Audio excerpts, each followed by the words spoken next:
Programa O D da Questão. Um oferecimento. Unikitchen, M2 Marmoraria, Piso Prime, Comercial Estevam, Ótica Itamar, qualidade acima de tudo. Vem, vamos embora, que esperar não é saber. Quem sabe faz a hora, não espera acontecer. Vem, vamos embora. É sucesso! Final do primeiro turno, agora são só 2 candidatos, hein? Crespo e Raul Marcelo, vamos falar bastante sobre isso. Vamos falar também do PSDB. 20 anos depois, o PSDB deixa o comando da Prefeitura de Sorocaba. Vamos falar das avaliações do governo Panunzio, Alckmin e Michel Temer. Vamos falar de como será a história do futuro de Sorocaba com Crespo e Raul Marcelo. Tudo isso aqui no D da Questão. Hoje, eu e você fazendo um resumão de tudo isso que foi a campanha até agora, tá bom? Não sai daí que eu já volto contando desse momento, né, desse meio do segundo turno da eleição municipal aqui de Sorocaba. Até já.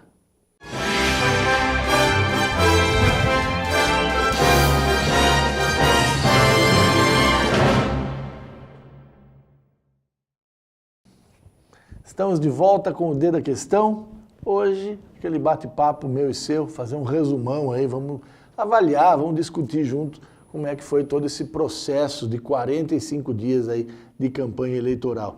Nesse período, a gente ficou aqui, né, com o D da Questão especial, parceria com o Instituto Defenda Sorocaba, onde cada um dos 5 candidatos teve a chance de apresentar o que pensa para a questão da mobilidade, para a questão do urbanismo e do planejamento de Sorocaba. Hoje, né, a gente fala desse resumo do que foi a eleição nesse primeiro turno. Bom, Hélio Godoy, Glauber Piva e João Leandro ficaram no meio do caminho, né? As pesquisas indicavam desde o primeiro momento que o Crespo e o Raul Marcelo estariam no segundo turno. E foi isso que aconteceu. Aí fica o convite para a gente refletir. O Crespo é vereador, o Raul Marcelo é deputado estadual.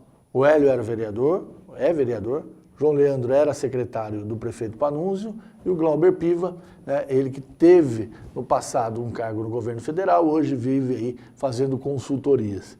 Então, o candidato Raul e o candidato Crespo, com mandatos, né, são os que têm mais exposição. E um detalhe, né, diferente, né? Os dois, né, tanto o Crespo como o Raul, estão aí há pelo menos 20 anos, 2 décadas se candidatando. O Raul é novo, tem 30 e poucos anos, mas desde os 18, quando foi eleito pela primeira vez para vereador em Sorocaba, desde então ele participou de todas as eleições. Quando não de prefeito, essa já é a 3ª vez, né, como deputado. O Crespo a mesma coisa, essa é a 5ª eleição que ele participa como candidato a prefeito. Isso está na memória das pessoas. Que peso isso teve na hora da escolha? O Hélio Godoy é a primeira vez que é candidato a prefeito, o João Leandro é a primeira vez que é candidato a algum cargo eletivo, Glauber Piva a primeira vez candidato a algum cargo eletivo. Isso, que peso teve isso, né? As pesquisas mostram que a dificuldade maior do João Leandro e do Glauber Piva do PT é que chegamos no começo da campanha, 90% não sabiam quem eram os dois, nunca tinham nem ouvido falar. Isso criou uma dificuldade, principalmente porque o primeiro turno ele foi muito rápido, ele teve 45 dias comparado com as eleições passadas. Isso é uma das novas regras, né? Uma campanha mais curta. Segundo ponto que dificultou, no meu modo de entender, quem era candidato pela primeira vez, né? Aqueles cavaletes que ficavam na rua, atrapalhava, a gente tropeçava, era feio e tal, mas não se criou uma alternativa para aquilo. Então as pessoas que não eram conhecidas, o resultado das urnas mostram, deu problema para elas, né?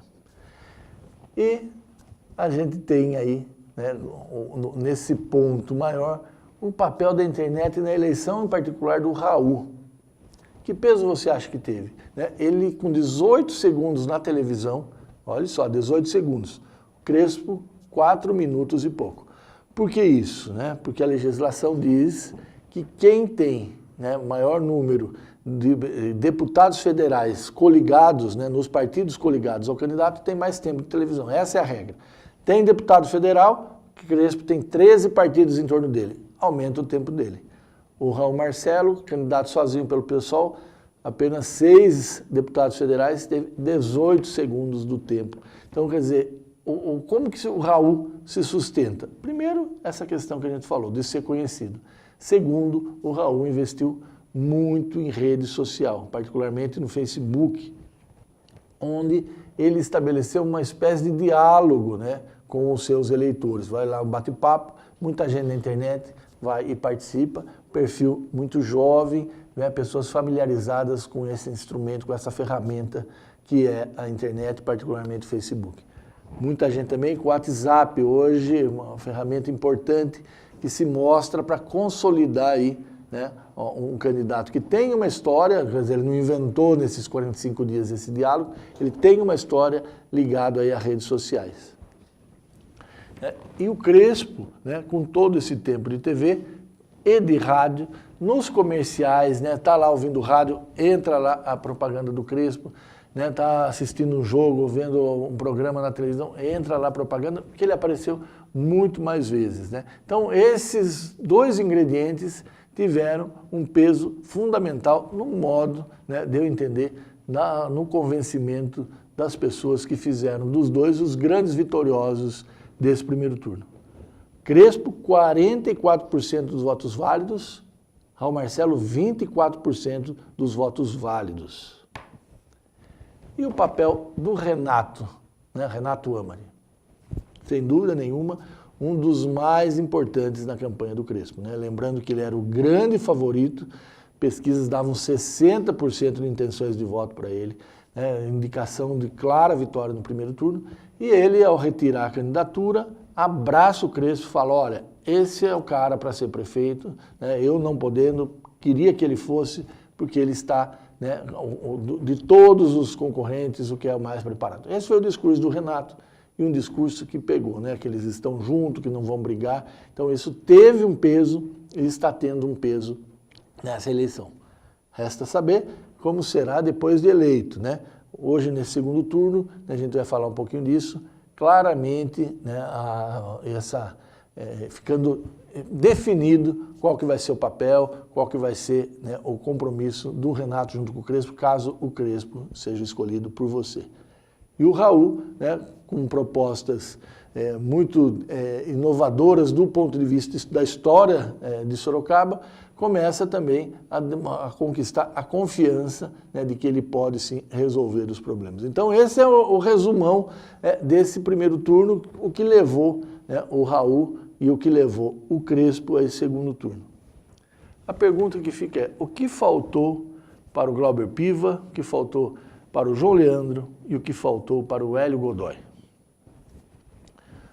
O Glauber, na minha visão, desde o começo, ele é muito elogiado o programa dele, o discurso dele, a postura dele, todo mundo falando, olha, que legal que ele está falando, mas, sempre tinha um mas, no caso dele era o PT, esse peso, né, negativo que o PT tem em âmbito nacional, que as urnas sacramentaram, né, no Brasil inteiro.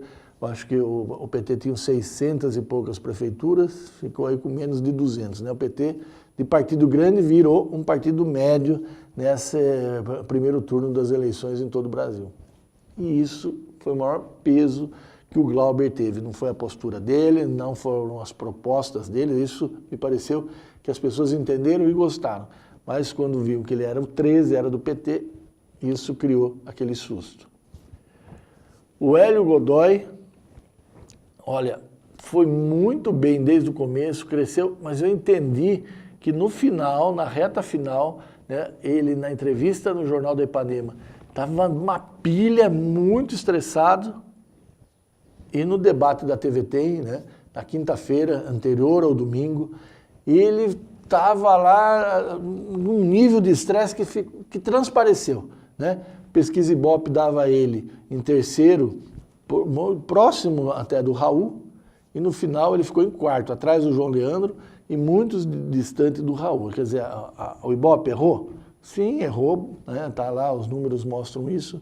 A questão é entender se o Ibope errou de verdade ou foi o eleitor que mudou de opinião.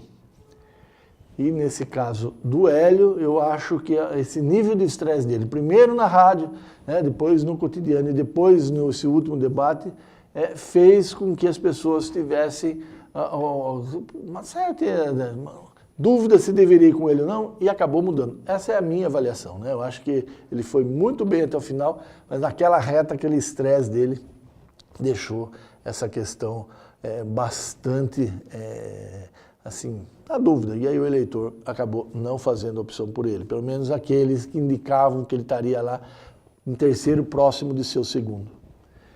E aí a gente chega na questão do PSDB. Essa é uma questão que a gente merece um pouco mais de atenção para entender, porque aí não é só a questão do candidato, mas é a questão de uma história de 20 anos aqui em Sorocaba. E a gente fala disso já na sequência, tá bom? Não sai daí, vamos para um rápido intervalo. A Unikitchen está localizada na cidade de Sorocaba e rapidamente conquistou o mercado atendendo consumidores exigentes que buscam muito mais que diferenciais de beleza e tecnologia, perfeitamente adaptada às tendências globais e necessidades do nosso tempo. A empresa busca as mais variadas soluções para o seu dia a dia. Os eletrodomésticos, metais e louças comercializados e a consultoria prestada são referência no interior do estado de São Paulo, sinônimo de qualidade, exclusividade e respeito ao meio ambiente. M2 Marmoraria. 10 anos de compromisso com a beleza e a sofisticação. Rua Mário Tami, 52, Jardim Além Ponte. Próximo ao Extra Santa Rosália. 3237-3030. Sorocaba. m2marmoraria.com.br.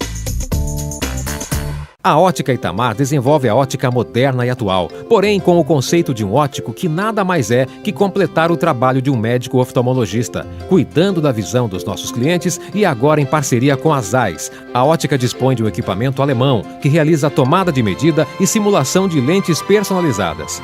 Rua da Penha, 757, Centro Sorocaba.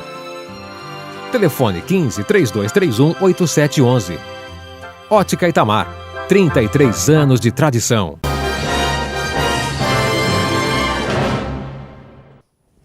Olá, é o D da Questão. Hoje estou eu aqui batendo um papo com você, falando dessas eleições no primeiro turno, né, Raul Marcelo e Crespo no segundo turno. Falamos um pouquinho de cada candidato, o que levou o Raul e o Crespo no segundo turno, o que deixou o Glauber e o Hélio no meio do caminho, e ia falar do PSDB. Que coisa, hein? 20 anos depois, o PSDB deixa o comando da Prefeitura de Sorocaba e as questões por quê? Por que você não quis o PSDB mais do governo? Por que você levou o PSDB à oposição? Enfim, vamos começar, pela campanha em si. Já no meio da campanha, quando saiu a pesquisa Ibope, a segunda, o Ibope fez 3 pesquisas no primeiro turno a pedido da TV Tem. Uma antes de começar o horário eleitoral gratuito, outra no meio, que é essa do dia 15, e a última no dia 1º, no sábado, véspera da eleição. No dia 15, o candidato do PSDB, ele estava lá em 4º lugar, o João Leandro, com um índice em torno de 9% e tal. E naquele momento, a minha percepção foi qual? De que a campanha, ela tinha até aquele instante privilegiado única e exclusivamente o deputado federal Vitor Lippe junto com o João Leandro. Era uma estratégia de deixar o governo Pannunzio de lado. Por quê foi feito isso? Questão de avaliação do governo, Então você tem lá os índices de ótimo, bom, ruim, péssimo, e você tinha lá uma outra pergunta que é aprovado e não aprovado. Então, 76%, quando começou, 45 dias atrás, o horário gratuito da propaganda de TV e de rádio, 76% desaprovava o governo Pannunzio e 18% aprovava. E aí, essa desaprovação fez com que a estratégia de campanha deixasse o governo Pannunzio de lado. naquele dia 15 eu já falava que, no meu modo de entender, tinha sido uma estratégia errada. Por quê? O João Leandro continuava com 9% e tinha 18% de aprovação do governo Pannunzio. Quer dizer, se todos que aprovassem o governo, se ele tivesse assumido o governo do qual ele fez parte, em tese era para ele ter esses 18% que aprovavam o governo Pannunzio. Então essa reflexão eu já fiz ali naquele momento. O resultado demonstrou que eu tinha razão. Ele chegou com 13%, que é o mesmo índice de aprovação do governo Pannunzio. No final, lembra que no começo eram 18% de que aprovava o governo dele? No final só foram 15%. E aqueles que desaprovavam de 76% pulou para 80%. Então, se você faz uma campanha onde você consegue explicar por que o governo fez o que fez, provavelmente os votos do que aprovavam estariam com o candidato do PSDB e aqueles que estavam na dúvida teriam compreendido e teriam entrado. Quem são esses? O que o Ibope captou, como que classificou como regular o governo Pannunzio. Quando começou a campanha eleitoral, 31% classificavam como regular. No final, só 21%. Ou seja, nada desses votos daquele que achavam mais ou menos, estavam lá tentando entender, foram captados pelo candidato do PSDB. Esse foi, no meu modo de entender, né, o que levou o PSDB a nem estar no segundo turno. Errou na estratégia de campanha. O prefeito Pannunzio, entrevista a coluna D da questão no Jornal da Ipanema, na Rádio Ipanema, concordou, né, com o meu raciocínio. Deputada estadual Maria Lúcia Amari já não. Ela entende que a derrota do candidato do PSDB foi previsível. E por quê? Na avaliação dela, o problema todo foi o processo de escolha do candidato, né? Primeiro, ela entendeu que quem seria o candidato era o prefeito Pannunzio, que poderia ir para a reeleição, e ele passou aí 3 anos, segundo ela, não criando nenhuma candidatura, né? Falando, eu quero que seja fulano. Então, deu para entender que era ele. Aí, segundo ela, chegou nesse ano e o Pannunzio disse que não era candidato, dando a entender que queria que fosse o João Leandro, como acabou sendo. Mas, segundo ela, poderia ter sido o deputado Vitor Lippe ou até ela, né? E o presidente da Câmara, o Martinez. E aí esse processo criou essa dúvida que levou ao que ela classificou de previsível. Então, quer dizer, você tem o problema da campanha, que foi como eu entendi, e se tem esse problema que é o processo de escolha do candidato do PSDB, como disse a deputada Maria Lúcia, né? Que se fosse um candidato onde se cada um do partido fosse lá e só pedisse votos, era uma questão.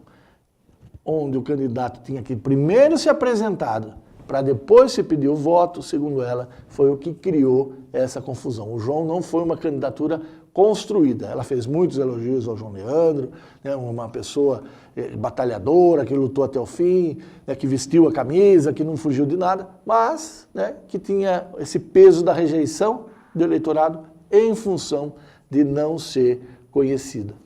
Bom, são questões que todo mundo vai ter que entender, né, vai ter que saber se é bom ou ruim. O fato é esse, né, o PSDB, depois de 20 anos, deixa a prefeitura de Sorocaba, e agora tem aí as opções entre Raul Marcelo e o Crespo.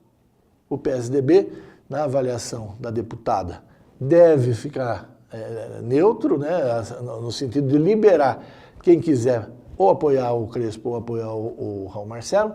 Posição do prefeito Pannunzio é que o eleitor escolheu o PSDB para a oposição, seja de qual for o próximo candidato, portanto deve se manter neutro. E aí você deve estar se perguntando, e o Vitor Lippe? Pois é, e o candidato Vitor Lippe, né? O grande cabo eleitoral do João Leandro, principalmente nas primeiros 20 dias dos 45 dias de campanha. E o Vitor Lippe?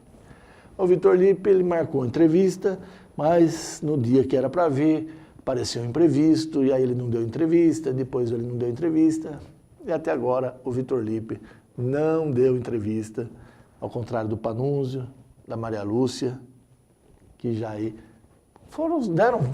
se abriram para dialogar com você, né? Porque a questão toda, a gente é só intermediário aqui. A questão é o sorocabano, é o eleitor, né? Por que ele, né, até agora não se manifestou, não explicou? É um ponto que mais tarde, por mais que ele adie, vai ter que falar. A gente tem a visão do Panunzio, a visão da Maria Lúcia, a visão de quem trabalha com isso, né, como é o meu caso, dando aí as razões, as explicações de por que a gente chegou nesse momento, né, da eleição, onde a gente está no meio do segundo turno com Crespo e Raul Marcelo. Esse é o momento que a gente está vivendo, né? Bom, outro assunto importante desse momento da eleição é a gente entender qual o sentimento do sorocabano em relação às três esferas de governo executivo. Então, o Michel Temer, né, o sentimento do sorocabano está muito em sintonia com o sentimento do brasileiro de um modo em geral, né? Os dados da pesquisa, o que eles demonstram, né? Que o Ibope fez a pesquisa para a CNI, que é a Confederação Nacional da Indústria, onde ele diz que a soma de ruim e péssimo do Temer é de 39% e de ruim e péssimo, de ótimo e bom, é de 13%. O mesmo, olha, muito idêntico ao nível de avaliação feito pelo Ibope aqui em Sorocaba para a TVT. Olha, aqui em Sorocaba, o Temer tem 3% dos sorocabanos acham o governo dele ótimo, 12% acham o governo dele bom, ou seja, 15% de bom e ótimo contra 13% em âmbito nacional de bom e ótimo. Regular, aqui em Sorocaba, 37%. Ruim, 12%, péssimo, 27%. Ruim e péssimo, 12 e 27. Soma de 39, o mesmo valor em âmbito nacional. 39% acham o governo Temer ruim e péssimo. Avaliação do governo Alckmin, né? Essa do Ibope para a TVT aqui de Sorocaba. Sorocabano muito mais generoso com o Alckmin do que com o prefeito Panunzio. O Sorocabano aprova mais o governo do estado do que o governo municipal. Veja os números, ó. Ótimo do governo Alckmin, 6%. Bom do governo ótimo, 20%. Regular, 43%. Ruim, 10%. Péssimo, 17%. Olha como o sorocabano é mais crítico com o governo Panunzio. Ó, veja os números. Ótimo do Panunzio, no começo da campanha, 1%. No final da campanha, 2%. Bom, era 7%, 15 dias depois pulou para 8%. E o regular, 31% no final de agosto, 21% no final de setembro. Perdeu 10 pontos o governo Panunzio. Né? O ruim, em um mês cresceu de 15 para 16, e o péssimo, olha que aumento, pulou de 43% para 51%. Olha, o ruim e o péssimo, 67% ruim e péssimo avaliação do governo Panunzio. Isso também, obviamente, que ajuda a explicar o desempenho do candidato do PSDB nas urnas. Né? Naquele raciocínio que eu fiz, se tivesse levado em conta não só o bom e o ótimo, mas também o regular, talvez, né, o peso nesse segundo turno tenha sido outro. Enfim, a gente tem aí esse raio-x, lembrando que pesquisa é como uma fotografia, e fotografia é um momento, é diferente de um filme, né? O filme, a gente vê o processo inteiro, que é um pouquinho esse exercício que a gente está fazendo aqui, de entender porque a gente chega nesse momento da eleição com o Crespo e com o Raul Marcelo no segundo turno. A fotografia, que é a pesquisa, é um momento, é aquele instante onde o entrevistador conversa com uma rigidez científica do tipo de pergunta, região da cidade, nível de escolaridade, nível de renda, local que a pessoa mora, enfim. Né? Por isso que as pesquisas elas são levadas a sério. Tem uma rigidez científica em torno delas. Né? E essa é o raio-x, é a fotografia das três esferas de governo, né? Que ajudam também muito a explicar o momento que a gente chega na eleição aqui do segundo turno em Sorocaba.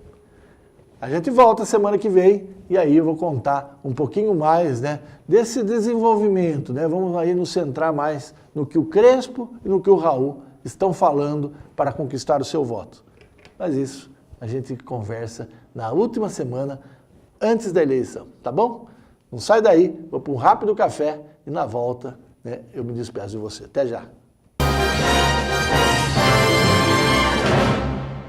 Especializada em revestimentos de alto padrão, a Piso Prime oferece os mais variados produtos nacionais e internacionais, além de serviços diferenciados.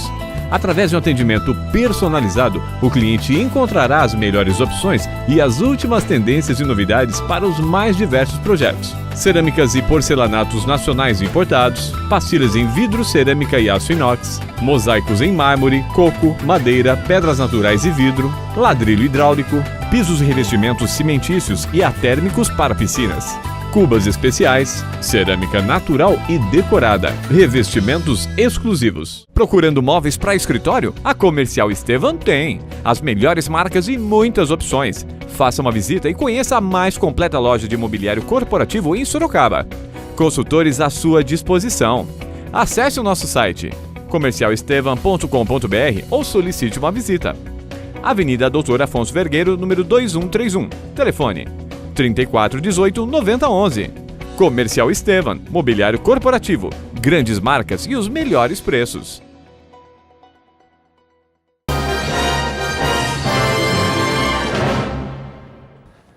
Chegou a hora do café, a hora de ir embora. Ei, delícia, ó. Café de verdade. Você sabe que eu quero tomar esse café de hoje, né, com o pessoal, todo o pessoal da Quinta do Olivardo, que fica em São Roque.